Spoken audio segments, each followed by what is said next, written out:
लड़कियां दुनिया के सबसे सुंदर कपड़े बुन सकती हैं, लेकिन उनके पास एक अजीब आदत है कि जब वह कपड़े बुनती हैं तो जब मैं कपड़े बुन रही होती हूँ, कृपया आप लोग बिल्कुल ना देखें। हमें क्या नहीं देखना चाहिए? हाँ, कृपया ऐसा करें। बेटी की दृढ़ता देखकर बूढ़े दंपति ने अंततः चुपचाप सहमति जताई। लेकिन अगले कुछ दिनों में लड़की दिन ब दिन कमजोर होती चली गई। बूढ़े आदमी को चिंतित देखकर उसने समझौता तोड़ते हुए दरवाजा खोला और वहां एक सफेद क्रेन को कपड़ा बुनते देखा। सावधान रहें। कुछ दिन पहले एक बूढ़ा लकड़ी काटकर घर लौट रहा था जब उसने देखा कि एक सफेद क्रेन जाल में फंस गई थी। भारी बर्फ गिरने लगी तो उसने बिना सोचे समझे उसका जाल खोल दिया। यह निश्चित रूप से कष्टदायक था, लेकिन अगली बार सावधानी रखना, ठीक है? बूढ़े की बात सुनकर सफेद क्रेन ने उसे अपने आभार के साथ देखा। केवल टिप्पणियों में सब अच्छा हो छोड़ें और आपका भी मंगल हो। उसी रात बूढ़ा अपनी पत्नी को यह घटना बताने वाला था जब किसी ने दरवाजा खटखटाया। इतनी रात में कौन हो सकता है? दरवाजा खोलते ही उसने एक सुंदर लड़की को देखा जिसकी त्वचा बर्फ से भी अधिक सफेद थी। मैं यात्रा करते समय रास्ता भटक गई हूँ, क्या मैं एक रात यहाँ रह सकती हूँ? दयालु पति पत्नी ने लड़की को घर अंदर बुलाया और उसे गर्म भोजन परोसा। उसने बताया कि उसके माता पिता नहीं रहे।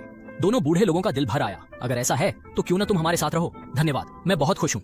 उसके बाद से बूढ़े दंपति ने उसे अपनी बेटी की तरह पालना शुरू कर दिया। लड़की भी कर्तव्यनिष्ठ थी और हर सुबह जल्दी जागकर नाश्ता तैयार करती थी। हालांकि चावल जल्द ही खत्म हो गया। लड़की ने तय किया कि वह कपड़ा बुनकर घर में मदद करेगी। यह सोचकर कि दुनिया में इतना सुंदर कपड़ा भी हो सकता है, बूढ़ा आदमी हैरान था।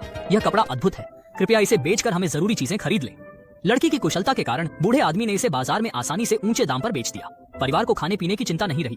बेहतर जीवन के लिए लड़की ने फिर से कपड़ा बुनने की योजना बनाई। मेरे काम के दौरान कृपया कमरे में ना आए। बूढ़े दंपति ने उसकी जिद देखकर इसका मान रखा।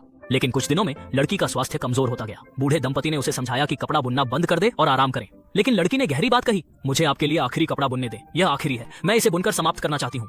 रात बीत गई, लेकिन लड़की कमरे से बाहर नहीं आई। अंततः बूढ़े आदमी ने दरवाजा खोला, लेकिन अंदर ना तो लड़की थी और ना ही उसका कोई संकेत। वहाँ उसने केवल सफेद क्रेन को देखा जो अपने पंखों से कपड़ा बुन रही थी। बूढ़े आदमी ने घबराकर चिल्लाया, सावधान रहें, तुम कहाँ हो? बूढ़े आदमी को देखकर सफेद क्रेन रो पड़ी और तुरंत लड़की के रूप में बदल गई।